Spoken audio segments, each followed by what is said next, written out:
Te doy la bienvenida a Código Vital, el videopodcast del Instituto Alexander Fleming. En este episodio estaremos hablando sobre neumonología oncológica en el marco del Día Mundial del Neumonólogo y Cirujano Torácico que se celebra cada 1 de agosto. ¿Sabías que el cáncer de pulmón es la principal causa de muerte evitable por cáncer en todo el mundo? El tabaquismo es el principal factor de riesgo para el cáncer de pulmón y es el responsable del 90% de las muertes por esta enfermedad. Es por ello que en este episodio estaremos conversando con los integrantes del equipo de neumonología oncológica del instituto, los doctores Claudio Martín, Florencia Sou y Carmen Puparelli. Quédate, empezamos.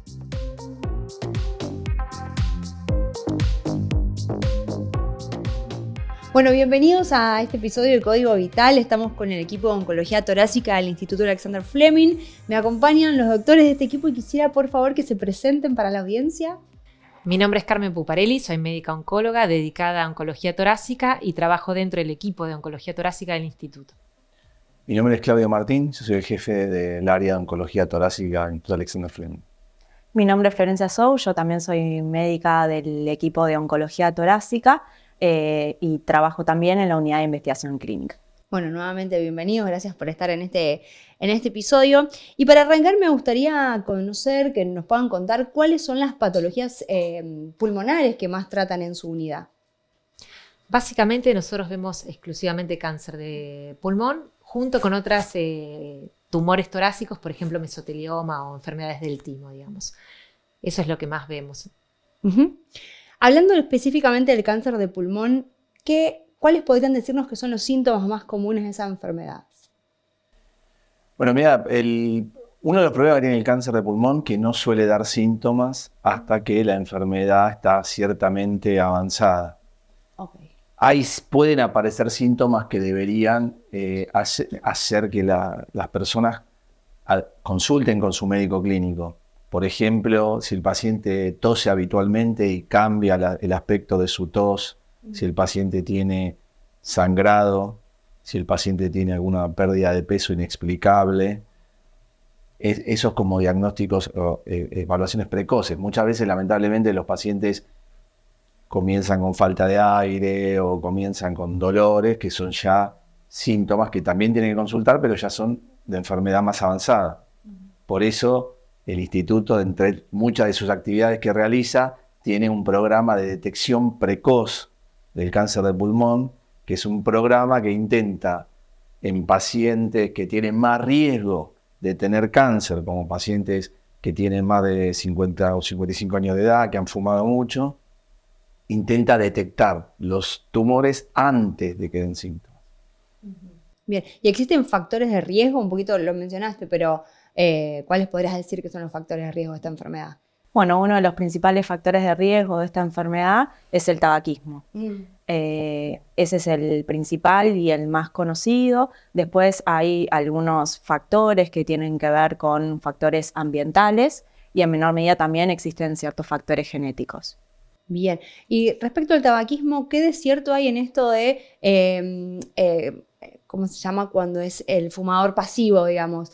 ¿Cuál es la incidencia, si nos pueden contar, ¿no? de contraer cáncer en esas personas? Mira, hay evidencia encontrada con respecto al fumador pasivo. Hay algunos estudios que han demostrado que las personas expuestas al humo del tabaco, por ejemplo, que conviven con tabaquistas o comparten los ambientes, aunque no estén ahí cuando el tabaquista está fumando, porque la nicotina se libera de los tapizados, de las alfombras, entonces es importante que la gente no fume adentro. Algunos han demostrado más asociación con el desarrollo de cáncer, otros no. Pero sí hay estudios que han medido, por ejemplo, la nicotina en orina en gente que no fuma, pero que está expuesta al tabaquismo pasivo y es más alta. Por lo cual, lo mejor es no fumar en lugares compartidos y no fumar adelante de otras personas. Lo mejor es no fumar. Lo mejor es no fumar, tal cual. Y más allá de no fumar, y bueno, esto que nos decías recién, ¿qué otras medidas preventivas podrían recomendarnos? Ya, hoy el cáncer de pulmón claramente es una enfermedad prevenible si las personas dejaran de fumar. La incidencia de cáncer de pulmón aumentó muchísimo después de la Primera Guerra Mundial, donde antes prácticamente era una enfermedad inexistente, y posterior a eso se industrializó el tabaco. Todos vieron las películas de los soldados fumando, sí. Y a partir de ahí el cáncer de pulmón se disparó y hay una clara asociación. Después hay otros factores de riesgo que son menos explorados, que uno podría eventualmente generar actividades preventivas. Uno de ellos, que en los pacientes que no son fumadores de segunda mano ni tienen ese factor de riesgo, hay mucha evidencia últimamente con relación al radón. El radón como la siguiente causa asociada a cáncer de pulmón después del tabaquismo. El radón es un gas inerte de la corteza terrestre, que normalmente está en la corteza terrestre, que se acumula sobre todo cuando uno en los sótanos o en lugares cerrados, y en donde en Argentina no hay prácticamente registros en hogares, en fábricas, en ámbitos laborales, de las dosis de radón. Hay otros países, por ejemplo España tiene un mapa de todo el país con áreas dosajes de radón. Por ejemplo, si vos te mudás en alguna ciudad de Estados Unidos, para vender tu casa tenés que hacer una dosimetría del radón, sobre todo, viste, las casas que son de Nueva York y de zona New Jersey, ¿no? Tenés que medir el radón antes de vender tu casa. O sea que es claramente es un factor de riesgo, eso ya está demostrado para cáncer de pulmón. Es un radionucleido, como una sustancia, como un radioisótopo que genera reacciones y finalmente determina el cáncer de pulmón. Es una causa que acá está muy poco evaluada. Y el otro que también últimamente se ha asociado al cáncer de pulmón es la polución ambiental, pero eso ya es más difícil de evitar, claro. Salvo que te vayas a mudar a vivir al campo, pero bueno, es más difícil. Es más difícil tal cual. Y en términos de diagnóstico, ¿no? ¿Cómo se diagnostica esta enfermedad o con qué estudios? Bueno, generalmente uno sospecha el cáncer de pulmón en pacientes fumadores que ya presentan síntomas. Y uno de los estudios que generalmente más utilizamos son las tomografías de tórax. Ajá. Donde generalmente uno ve un nódulo o una masa pulmonar, puede haber también ganglios en esa misma zona. Bien. Y en el caso de estar frente a un diagnóstico de cáncer de pulmón, ¿cómo es el tratamiento? Mira, depende del estadio. Sin hacer una cosa muy complicada, básicamente tomografías, PET, resonancias, centellograma, depende de lo que el paciente necesite. Nosotros los clasificamos en estadios y cada estadio tiene su tratamiento distinto, que va desde cirugía hasta, actualmente existe un montón de opciones para las terapias, para las situaciones avanzadas, como quimioterapia, inmunoterapia, terapias dirigidas, que después podemos hablar. Pero también pasamos por la radioterapia, la radiocirugía, bueno, la cirugía convencional, que también ha tenido muchos avances. Así que el espectro de tratamiento es enorme y depende del estadio inicial del paciente y después cómo vaya evolucionando. Perfecto. Y en función de la cirugía, ¿qué nos pueden contar muy por ahí brevemente sobre de qué se trata una cirugía o cómo es una cirugía torácica? Bueno, la cirugía se usa obviamente cuando hay dos condiciones. Una que la enfermedad puede ser operable, o sea, cuando hay nodulitos, o sea, la enfermedad no está muy avanzado, no ha salido del tórax, el paciente la tiene en el tórax, y básicamente en los últimos años también ha evolucionado la cirugía en función de cirugías menores. Ya es raro que el cirujano tenga que abrir el tórax, ahora se puede con video, con agujeritos chiquitos, poder resecar el tumor. O sea, por un lado son cirugías que son más cortas, que la internación dura menos. Eso también ha evolucionado. Y también ha evolucionado la cantidad de pulmón que se sacaba para sacar el nódulo. Antes se sacaba más, se sacaba todo el lóbulo. Ahora, en muchos de estos nódulos que son más pequeños, se saca una cantidad digamos, de pulmón sano bastante menor. Y eso impacta en digamos, que el paciente tenga una mejor calidad de vida luego de la cirugía. O sea, la cirugía también ha evolucionado en ese aspecto. ¿Y qué otras cosas evolucionaron también, ¿no? Digo, a nivel tecnológico, ¿qué nos podrían contar sobre los nuevos avances para detección y tratamiento de esta patología? Bueno, hubo muchos avances desde el punto de vista molecular.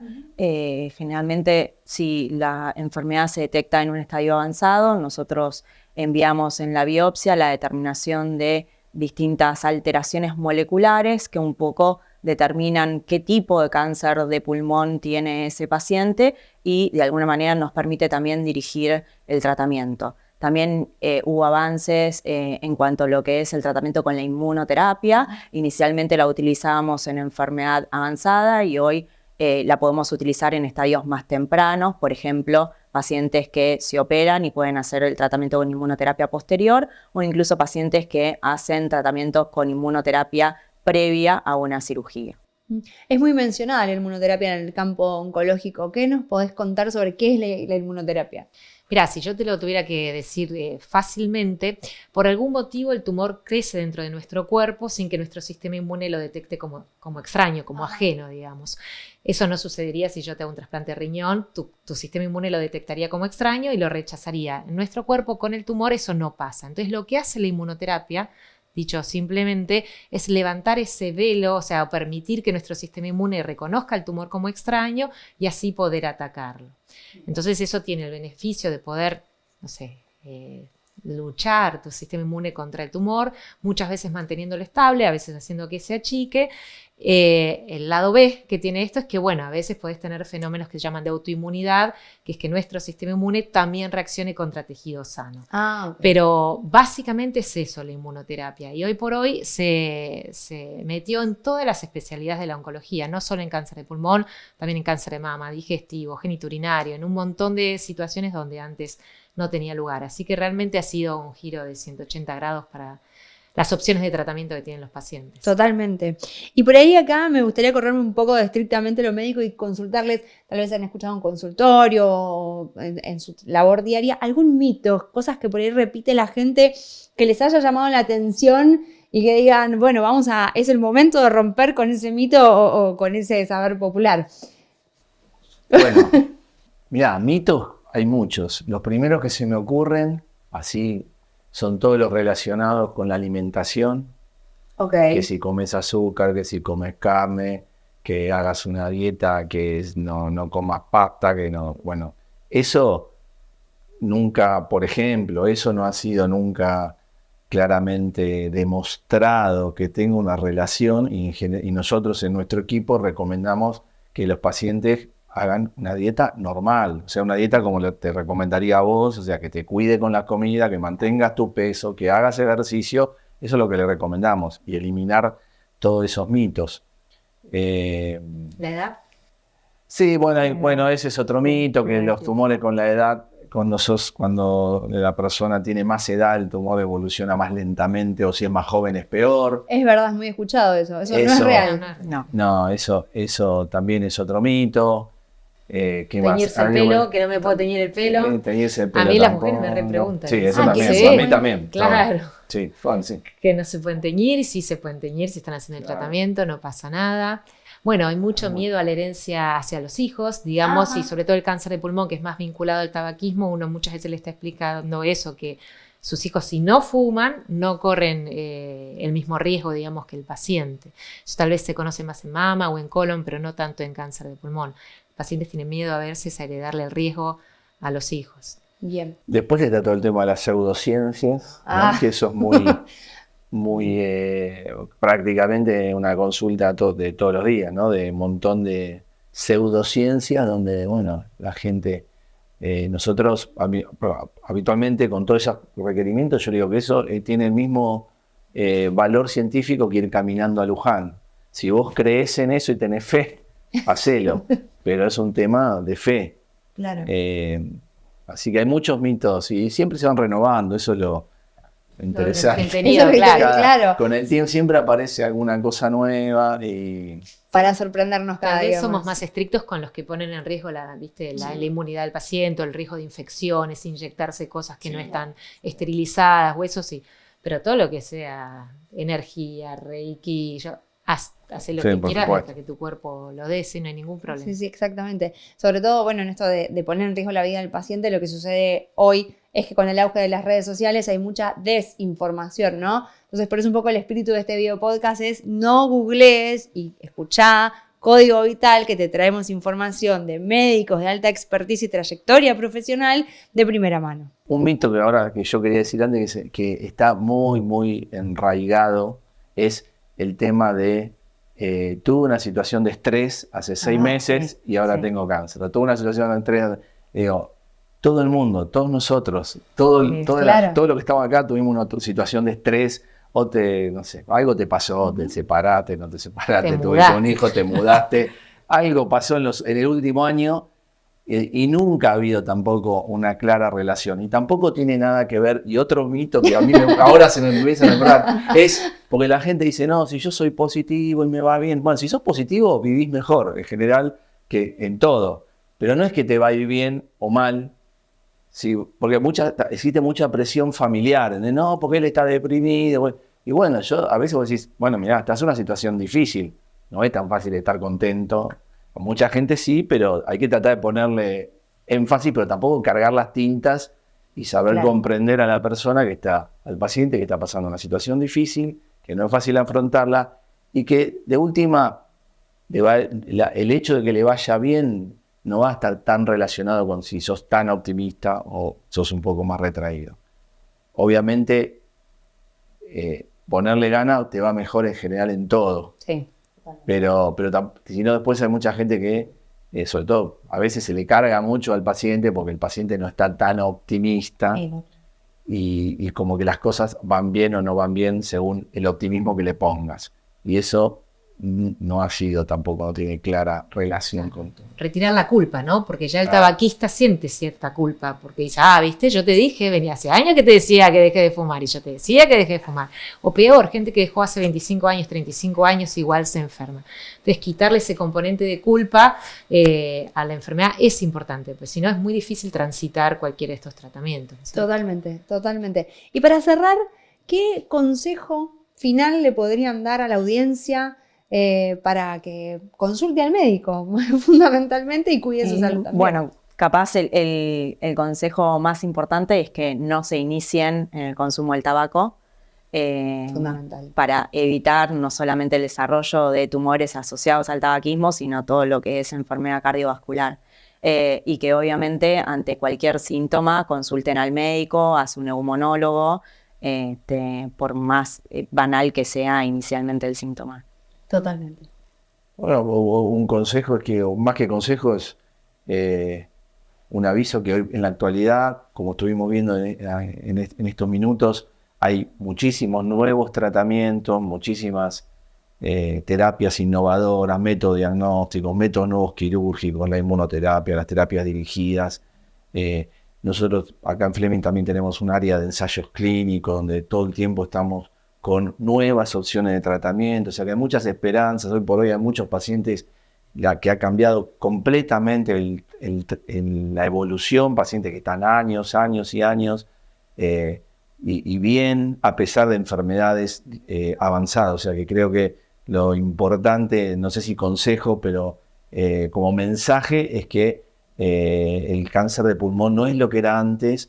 En la actualidad hay muchas formas de tratarlo y mucha esperanza de que el paciente pueda convivir con esta enfermedad y seguir adelante con su vida.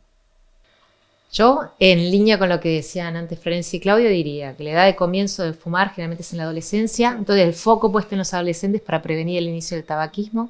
Si sos tabaquista, consultá a un médico para dejar de fumar o hacelo como vos quieras. Consultá sobre los programas de detección precoz que decía Claudio recién. Cumplo los criterios para entrar a una tomografía cada tanto tiempo para ver si detecto precozmente la enfermedad. Y un mensaje también esperanzador, como decía Claudio recién, de las innovaciones que ha habido en el último tiempo que ha cambiado realmente el pronóstico de estos pacientes. Muchísimas gracias por haber venido a Código Vital, por haber esclarecido un poco todo este tema para la audiencia, ¿no? Gracias por la invitación. Muchas gracias. Esto fue Código Vital, el videopodcast del Instituto Alexander Fleming. Gracias por haberte quedado, por haber visto este episodio. También quiero agradecer a todas las personas que hacen posible la realización de este podcast y, por supuesto, a los doctores que nos acompañaron en este episodio. No te olvides que nos podés ver y escuchar por Spotify y por YouTube y seguirnos en todas las redes sociales. ¡Chao!